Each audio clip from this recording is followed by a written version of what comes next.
Fala pessoal, tudo bem? Paulo Renato, mais um vídeo para o canal Bombeiros Industriais, e nesse vídeo nós vamos comentar as alterações da NBR 14276, que fala sobre brigada de incêndio e emergência.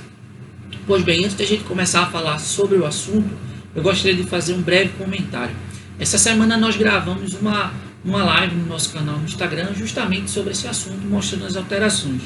Infelizmente, o arquivo ao qual nós fizemos o registro no Instagram, ele não ficou com uma qualidade muito boa. Eu não sou perfeccionista, mas eu gosto de manter pelo menos um bom padrão de qualidade de vídeo e de áudio aqui no canal.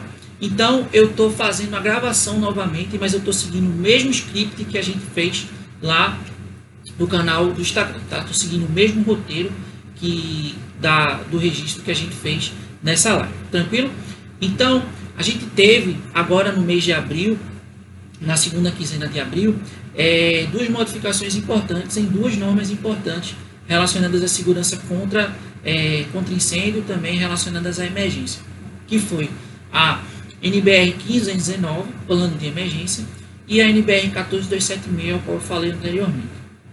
A 15219, inclusive, nós fizemos uma live no Instagram, e essa live foi colocada na íntegra aqui no nosso YouTube, aqui no card aqui em cima, vocês podem acessar a live, certo? Então todo o conteúdo que a gente passou eu coloquei em um vídeo exclusivo também sobre essa live. E ela subsidia muito os conteúdos ligados à norma que a gente vai falar agora, a 14276, brigada de emergência, brigada de incêndio e emergência. Pois bem, essa norma, a última versão dela era de 2006, então a gente tem praticamente 14 anos sem a norma ter passado por nenhum tipo de atualização. A atual comissão de estudos, ela tem tomado como base, principalmente para a modificação das normas, as normas da NFPA. Então, a NFPA, né, vocês sabem, tem uma grande expertise na área de emergência, na área de incêndio, enfim. E duas normas aos quais essa norma foi baseada é a NFPA 600, que fala sobre brigada de incêndio, e a NFPA 1081, que fala sobre a qualificação de profissionais para brigadas em ambientes industriais. Certo? Então, sempre quando eu faço a leitura de uma norma, de uma atualização de norma, eu procuro comparar o que você tinha na norma anterior e o que foi incluído na norma nova. Não somente em relação aos conceitos, mas também em relação à estrutura da norma. Pois bem, a norma ela passou de 37 páginas para 44 páginas. Cada uma tem 5 anexos, só que cada norma tomou um dimensionamento um pouco diferente dos seus anexos. Mas basicamente a norma não cresceu em tamanho de páginas, não cresceu tanto o tamanho de páginas nos PDFs aos quais eu tenho. Uma coisa importante também, que inclusive foi uma sugestão minha na época que estava no período de consulta pública das normas, era a mudança do nome da norma. Então, a norma anterior ela se chamava Brigada de Incêndio e Requisitos, que era a norma de 2006, e ela passa a se chamar Brigada de Incêndio e Emergência, Requisitos e Procedimentos. Bom, quando a gente fala justamente de emergência, a gente sabe que as emergências não somente se configuram por eventos que envolvem incêndio. Você tem diversos outros tipos de eventos clínicos, por exemplo, né? Você pode ter um resgate técnico, você pode ter uma necessidade de agir em questões de emergências ambientais, emergências químicas. Então, a inclusão da palavra emergência, ela se mostrou importante nessa norma, já que ela não trata tão somente de incêndio, as emergências não se configuram somente por incêndio. Isso seguiu a mesma linha da 1519, que também era plano de emergência contra incêndio e passou a se chamar somente plano de emergência. Certo? Outra coisa importante também na norma também foram as definições, os termos e as definições. Então a norma você tinha 43 termos e definições e passou a ter 59. Os termos e definições são importantes para que você entenda o conceito relacionado a uma determinada palavra, uma determinada expressão, enfim, um determinado conceito. Então, o ideal é que você Na leitura do texto, caso apareça algum conceito que você tenha alguma dúvida, você vai lá no termo e tenta justamente esclarecer isso aí. Importante que as normas, tanto a 15219 como a 14276, como todas as outras que vão seguir em sequência em relação às modificações, elas vão passar a utilizar os mesmos termos, justamente para que a gente possa se familiarizar com os termos utilizados em todas as normas. Então, para que as normas, elas no caso, conversem umas com as outras e apresentem os mesmos conceitos. Outra coisa importante também é que a BNT, a comissão, se esforça bastante em que você tenha justamente essa integração. Então, além da 14276, com a 15219, com a 15219, né, que é plano de emergência, com a 14608, que é bombeiro profissional civil, há ainda a relação com outras normas, que também vão passar por alterações, como as normas de viatura de incêndio, viatura de emergência e resgate, como também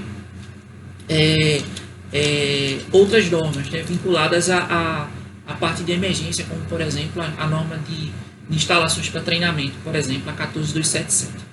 Tranquilo?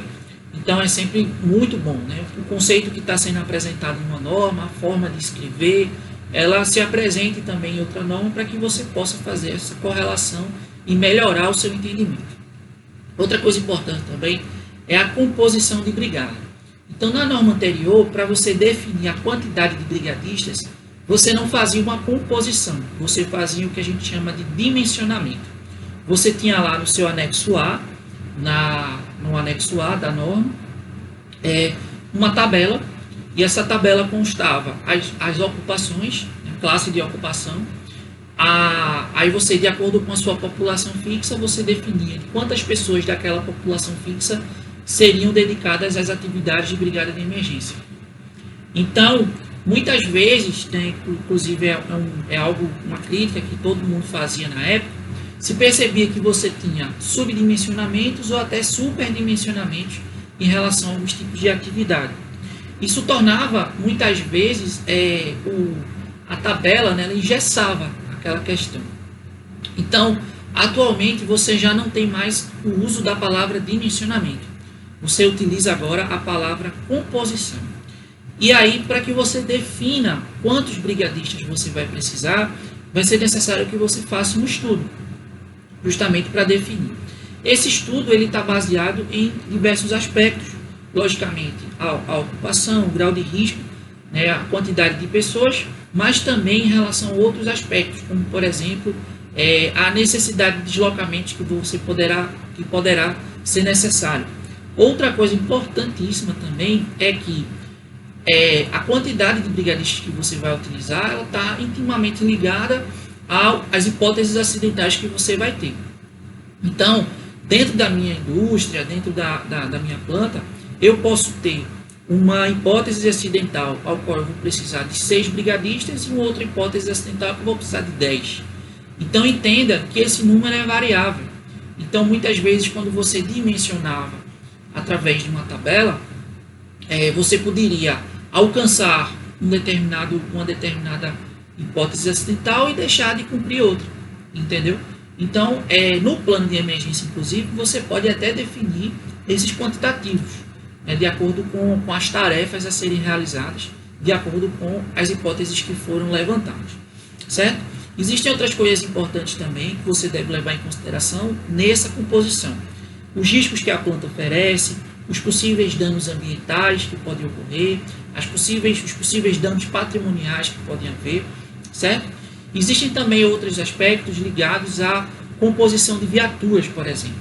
Então, se no plano de emergência foi definido que é necessário uma viatura, por exemplo, um autobomba-tanque, o autobomba-tanque, de acordo com a 14096, viaturas de combate a incêndio, ela deve ser tripulada com 5 pessoas.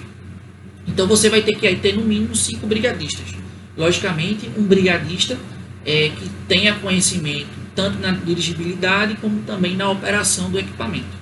Podendo ser, inclusive, por exemplo, um bombeiro civil ou qualquer outro tipo de profissional de emergência que aquela empresa julgar ser o mais capacitado para fazer essa operação. Ok? Também existe a necessidade de procedimentos operacionais que sejam necessários em relação a isso aí. Não tão somente procedimentos operacionais relacionados aos recursos em área para combate à emergência, mas também os procedimentos operacionais da unidade, fechamento, abertura de válvulas, por exemplo, seccionamento de linhas energizadas, enfim, seja qual for. Ok? Bom, isso também leva em consideração o tipo de equipamento que a empresa possui, os recursos, a quantidade de pessoas, né? E a logística que ela vai empregar. Aonde estão os recursos alocados, quais os deslocamentos que são necessários, enfim. Todos esses aspectos eles são encontrados na norma e é através dele que você vai definir a composição da brigada. Ok? Pois bem, a norma também fala, também estabelece um número mínimo. Então, lógico que existe essa necessidade de composição, mas a norma já define um número mínimo de partida, digamos assim. Algo que você já pode começar a dimensionar. Para riscos baixo e médio, acima de 4 pessoas, 2 delas têm que ser brigadistas. Então, por quê? Por que 2 pessoas? Da onde veio essas 2 pessoas? Bom, riscos baixo e médio, na maioria dos atendimentos que podem surgir, eles estão vinculados a emergências clínicas, por exemplo. Então, uma emergência clínica mais grave, por exemplo, uma parada cardiorrespiratória. Então, 2 pessoas, com auxílio, logicamente, de um DEA, conseguem fazer a reanimação cardiopulmonar. Então, conseguem aplicar uma RCP de uma certa forma tranquila, né? Seria o mínimo, certo? Já para os riscos altos, a partir de 10 pessoas, 4 tem que ser brigadistas. Então, logicamente, a gente sabe que, principalmente em empresas de risco alto, você vai ter mais pessoas, inclusive você pode ter a contratação de equipe especializada somente para executar os serviços de prevenção e combate a incêndio, tá? Então, esse número é um número de partida, digamos aí, a equipe, no caso, a norma estabelece que seria a equipe de primeiro atendimento. Seria que já iniciaria as ações emergenciais, vamos supor, de admissão de um hidrante, montagem de linha de mangueira ou ainda utilização de extintores. Tá? Seria o primeiro combate até que a equipe de maior reforço chegue e faça a contenção lá, né? No caso, a mitigação do evento emergencial. Tranquilo? Pois bem, a norma define também os papéis do coordenador, do líder e também dos brigadistas. Então, você tinha lá, na norma anterior, você tinha que a gente pode chamar de... você tinha um exemplo de como calcular, de acordo com a quantidade de pavimentos, quantidade de população fixa e tudo mais. Hoje, a NBR 14276, ela deixa que o organograma ele possa ser variável. Ele tem variações, ele pode ter variações. Por quê? Eu posso ter unidades, pavimentos ou situações onde eu vou precisar de mais brigadistas. Principalmente, levando-se em consideração que nem todas as plantas possuem pavimentos. Elas podem possuir setores, por exemplo. Então, a gente pode também, inclusive, ter essa variação em outros aspectos, como, por exemplo, nos horários de turno. Eu posso ter no turno da manhã uma determinada quantidade de pessoas e trabalhos e à noite uma outra quantidade de pessoas e trabalhos. Então, eu posso ter unidades dentro de uma planta funcionando de manhã e outras unidades funcionando à noite. Então, perceba que o organograma ele pode ser variável se a gente tiver uma situação como essa que eu exemplifiquei. Então, é importante que a gente tenha essa condição de entendimento, que você pode ter essa variação. Aí, logicamente, você pode usar o organograma que já era definido, né? O coordenador de brigadas, lideranças, né? O supervisor, enfim, e os brigadistas para cada pavimento, tá? Mas aí, como eu falei, ele já tem essa característica mais variável, digamos assim, porque você pode ter hipóteses diferentes, riscos diferentes, enfim. Ok? A norma define também que a brigada, ela pode ter, os brigadistas, eles podem ter atribuições diferentes. Então, por exemplo, se eu tiver uma planta onde você tenha um risco químico muito intenso, possibilidade de você ter uma nuvem de um produto químico. Vamos colocar uma planta de amônia, por exemplo. Então, se você tiver, você pode ter, inclusive, nessa condição, uma brigada de apoio para o abandono e uma brigada para combate, por exemplo. Você pode ter um grupamento para primeiros socorros, um grupamento, por exemplo, para resgate. Enfim, isso de acordo com os cenários que você levantar e verificar essas possíveis necessidades. Ok? Bom, outra coisa importante também que traz na norma, na anterior não tinha, era como você identificar os brigadistas. Então, algumas empresas já fazem isso há muito tempo. Então, você identificar em área quem é aquela pessoa que é um brigadista, certo? Então, algumas empresas utilizam, por exemplo, um capacete com um adesivo, algumas empresas utilizam a faixa, outras empresas utilizam um fardamento diferente, enfim, um colete, seja o que for, para que as pessoas possam identificar, aquela pessoa é um brigadista, ele recebeu treinamento e ele está autorizado pela empresa a executar atividades relacionadas à brigada, certo? Então, só para dar um exemplo, na empresa que eu trabalho, a Petrobras, existe esse tipo de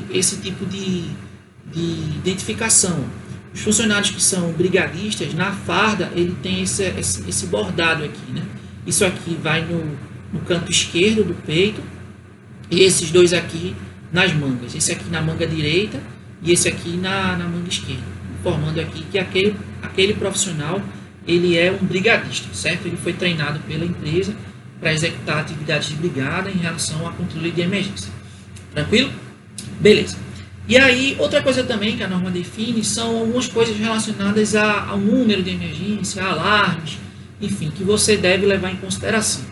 Então, algumas empresas utilizam sistemas de alarme por telefone, onde em qualquer ramal da empresa você pode pegar um telefone e escalar um número, vamos supor, o número 1, 2, 3, 4, é o ramal da emergência. Então, ele cai, esse ramal vai cair em alguém que está sempre ali próximo, né, que está de prontidão para receber a ligação e fazer o atendimento, certo? E aí, a partir dali, de acordo com o fluxograma que a empresa utiliza para atendimento à emergência, ela ia demandar a questão de emergência. Isso aí é uma questão muito mais vinculada ao plano, mas que também foi colocada na parte na NBR 1427000. Tranquilo? Vamos lá. A gente tinha anteriormente o que a gente chama de critérios para seleção de brigadista. Então, os critérios eles praticamente continuaram os mesmos. Então, ser maior de 18 anos, ser alfabetizado, gozar de boa condição de física e também de saúde, e também conhecer, né, a planta, ter um bom conhecimento sobre a planta. Mas a norma ela não falava, por exemplo, em relação à condição boa condição física e de saúde, como a empresa poderia estabelecer essa boa condição. Então foi incluída uma nota nesse termo, ao qual dando algumas orientações em relação a isso. Por exemplo, como é que a empresa pode identificar se o funcionário goza ou não de boa saúde? Ela pode fazer exames complementares, né, exames de glicemia, exames o chamado MAPA, né, que identifica muitas questões de hipertensão. Ela pode estabelecer exames de espirometria, né, para capacidade respiratória, ela pode estabelecer, enfim, diversos exames. Isso é importante, porque imagine se você tem um funcionário que seja hipertenso e que não tenha sua hipertensão controlada. Então, numa emergência, ele pode se tornar mais um vítima. Então, imagine lá, numa atividade de força, né, ou ainda numa atividade aeróbica, aquele funcionário ali, por conta da sua cardiopatia, ele ter um infarto, por exemplo. Então, é mais uma vítima, além, por exemplo, das vítimas ou ainda da situação complicada de emergência que pode estar havendo. Entendeu? Então, isso é importante, assim, esses exames complementares, eles podem ser incluídos no atestado de saúde ocupacional, eles podem ser levantados através do médico do trabalho da empresa, certo? Importante que se tenha um direcionamento em relação às questões de boa saúde do brigadista, para que ele possa executar as atividades, né, sem se tornar um risco tanto para ele quanto para os demais colegas. Tranquilo? A norma estabelece também quais são os EPIs básicos de acordo com o tipo de brigada que você vai ter. Então, dependendo do tipo de ocupação, você vai ter o brigadista, ele deve ter um tipo de EPI diferente. Então, para risco baixo, ele vai ter um tipo de EPI, para risco médio, ele vai ter um tipo de EPI, para risco alto, um tipo de EPI. Só para exemplificar, para um risco alto, por exemplo, você vai ter que ter roupa de aproximação, capacete, balaclava, você vai ter que ter equipamento de respiração, equipamento de proteção respiratória autônoma, certo? Então, são todas essas coisas que são levadas em consideração quando você vai fazer as questões em relação ao qual EPI que o brigadista vai utilizar. Tranquilo? Ele também traz como informativo as questões das roupas de nível complementar.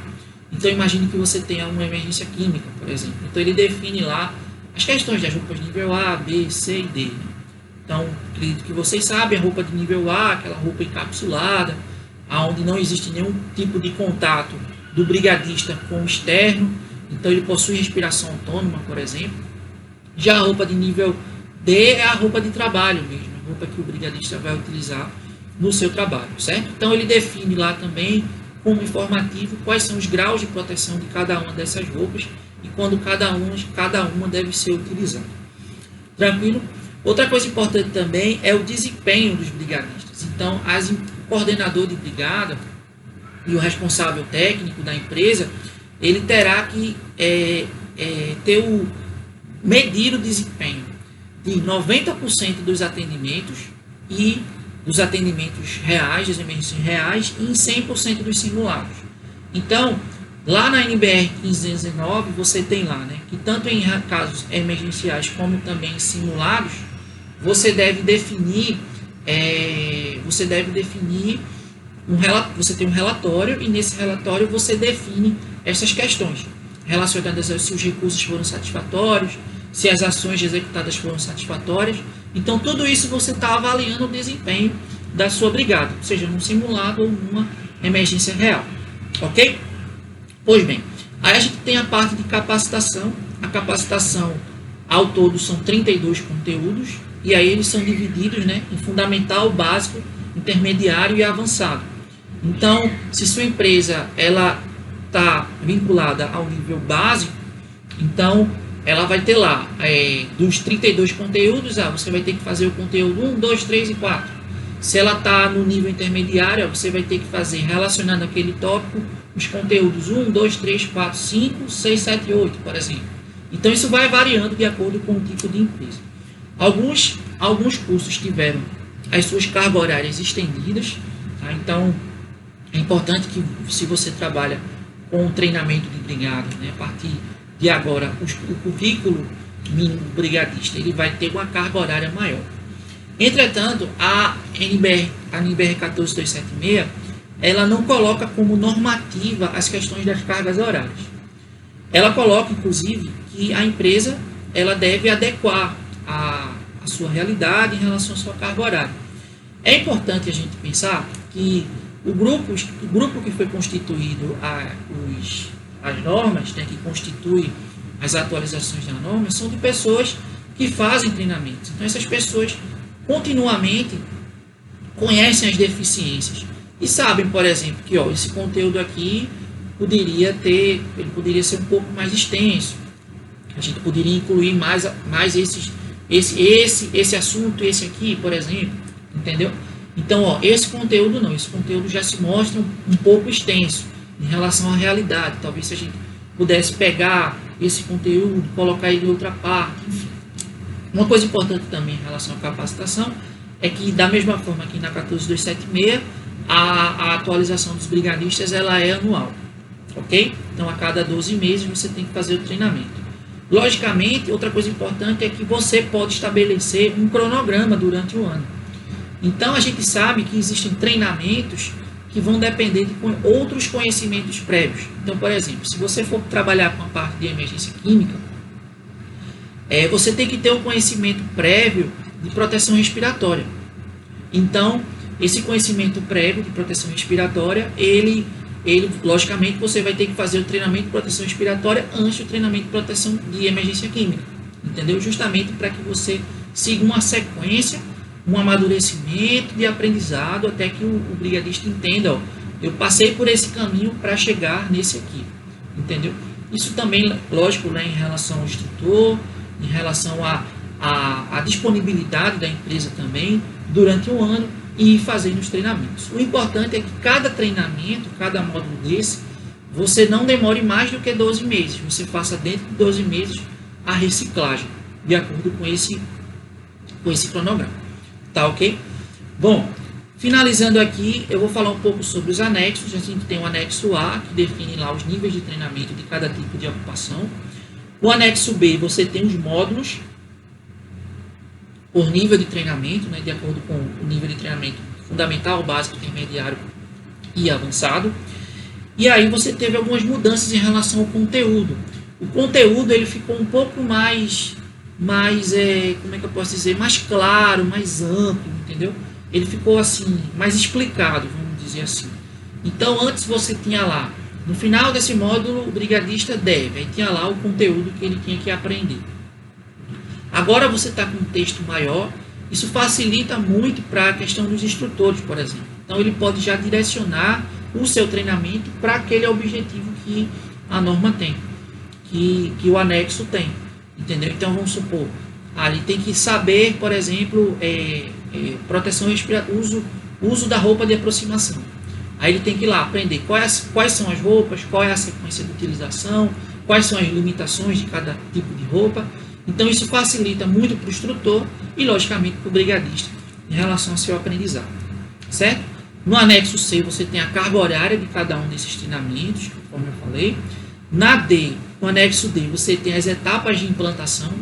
Então, da mesma forma que na NBR 15219, você tinha lá a etapa para a confecção do seu elaboração e implantação do seu plano de emergência. Da mesma forma, você tem essas etapas do plano para a questão da brigada. Como você faz para implantar uma brigada de incêndio e emergência na sua planta.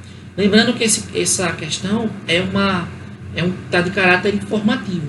Você pode incluir novas etapas ou ainda você pode suprimir algumas etapas caso você ache que não é necessário aquela etapa, certo? Mas o importante é que, como eu falei, as equipes que fazem parte do CB24, que é o comitê que faz a organização das normas, eles são pessoas com experiência, então eles sabem, né, aonde pega cada coisa e quais seriam as etapas importantes para que você possa cumprir, né, que você possa implantar a sua brigada com êxito. Ok? Bom, no anexo E, aí você tem os parâmetros para tempo de resposta, que justamente define lá, né, os 8 minutos para emergências com incêndios estruturais, 4 minutos para emergências clínicas, né, e 5 minutos para paradas cardiorrespiratórias. Isso eu falei com mais detalhes no vídeo da NBR 1519, então aconselho vocês a verem também esse vídeo em relação a esse assunto. Tranquilo? Então a gente conclui as alterações que eu achei importante trazer hoje, né, nesse vídeo. Eu deixo bem claro que eu faço parte do comitê, eu estou fazendo parte agora do comitê, o CB24, com a Comissão de Estudos para a Segurança contra Incêndio e Emergência. E, enfim, eu estou à disposição, inclusive, para debates, para discussões, enfim, eu estou sempre à disposição. Outra coisa importante também é que, caso vocês tenham necessidade de modificação das normas, sempre quando houver a consulta técnica, entrem, leia a consulta, veja o que a equipe está propondo e faça seus comentários. Eu mesmo fiz diversos comentários na 1519, eu tive quatro coisas que eu comentei sendo incluídas na norma. Nessa 14276 eu tive também algumas respostas, inclusive, coisas que não foram incluídas, mas que foram esclarecidas para mim. Então isso é muito importante também, certo? Então lembrando que o trabalho é feito em forma de consenso, então é sempre muito importante que as pessoas discutem, né, os temas chegam, as solicitações, as sugestões de modificação chegam e há um debate em relação a isso aí, certo? Então é muito importante a nossa participação para que a gente justamente possa fazer a norma que seja mais próxima à nossa realidade e que de fato a gente tenha isso durante o seu cumprimento. Tranquilo, pessoal? Então, desde já agradeço a todos aí, a todos que acompanharam esse vídeo. De fato, é um vídeo longo, você depois pode assistir ele com mais calma. Aproveite para compartilhar esse vídeo com outros colegas, tá bom? E eu fico à disposição para responder possíveis perguntas, caso vocês tenham aqui. Podem fazer perguntas aqui no nosso, aqui nos comentários aqui do YouTube, tranquilo? Então, pessoal, forte abraço a todos, até um próximo vídeo aqui no canal Bombeiros Industriais.